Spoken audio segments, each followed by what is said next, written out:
a crowd as big as this. I think we all know.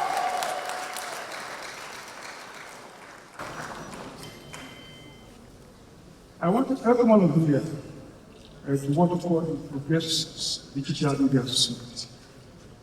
We all just organized this event 2 years ago, actually immediately after we won that election, and the state never laid than ever. I thank all the people involved in organizing this event, especially assistants and the organizing committee, and I appreciate everybody here.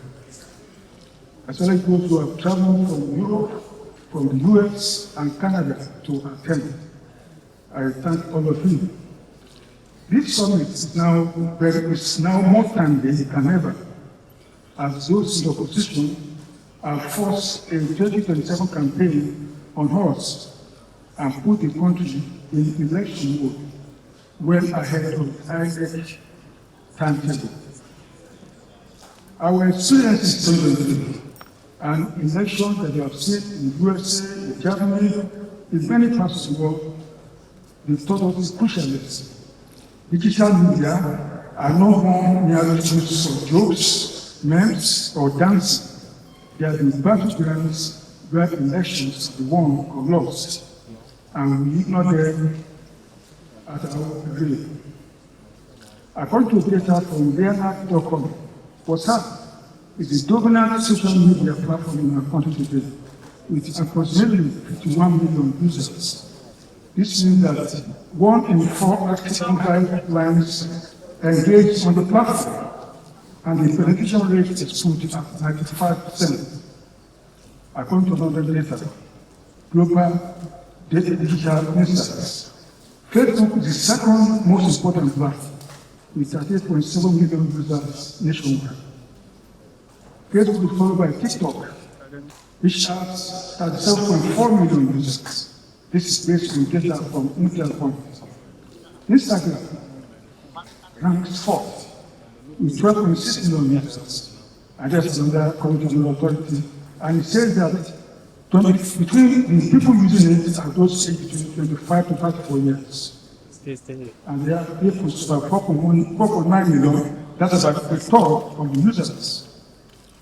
X, that is formerly known as Twitter, the most toxic of all social media platforms. To be surprised, it has the lowest number of active users in our country. It's just at 7.57 million. I've presented this figures to underscore where we should direct our political communication and strategic efforts. Social media is not a fair battleground. As a public square, it is often chaotic and unregulated.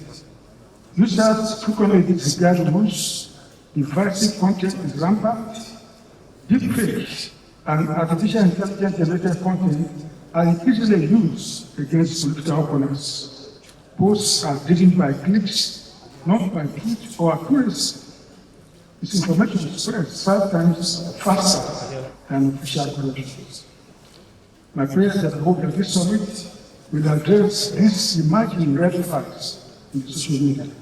We must discuss and devise measures to counter them, such as rapidly labeling fake or AI-generated content, flagging false news, and doing robust fact-checking anytime we come across all these fake news on the media. All of us have the responsibility to ensure that digital media is used to strengthen our democracy and not to undermine it. I thank you for listening, and I wish all of us a very fruitful and productive day. Thank you. Thank you very much. And I appreciate everybody here, as well as those who have traveled from Europe, from the US and Canada to attend. I thank all of you.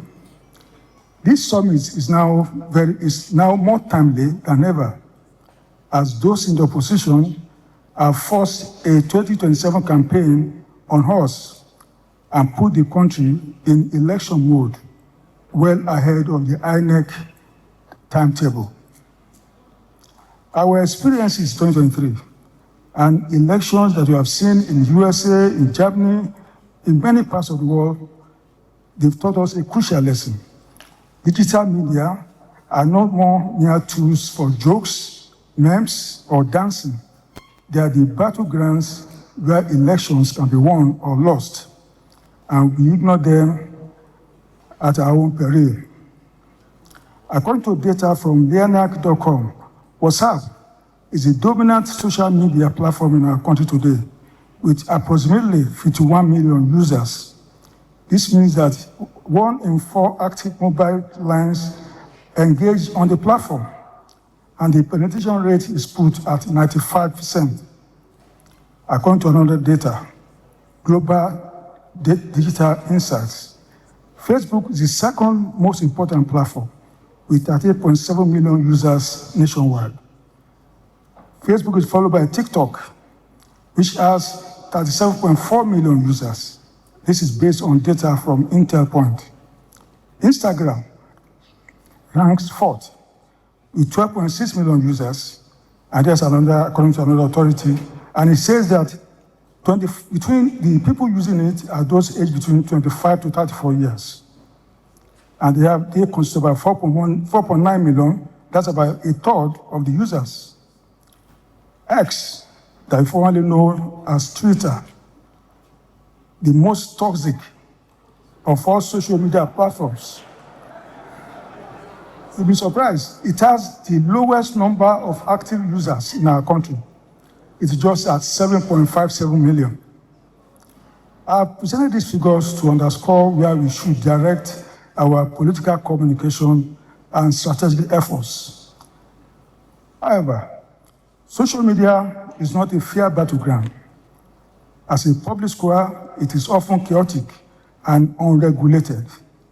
Users frequently disregard rules, divisive content is rampant, deepfake and artificial intelligence-generated content are increasingly used against political opponents. Posts are driven by clicks, not by truth or accuracy. Misinformation spreads 5 times faster than official corrections. My prayer is that I hope that this summit will address these emerging red flags in the social media. We must discuss and devise measures to counter them, such as rapidly labeling fake or AI-generated content, flagging false news, and doing robust fact-checking anytime we come across all these fake things on the media. All of us have a responsibility to ensure that the digital media is used to strengthen our democracy and not to undermine it. I thank you for listening, and I wish all of us a very fruitful and productive deliberation. Thank you very much.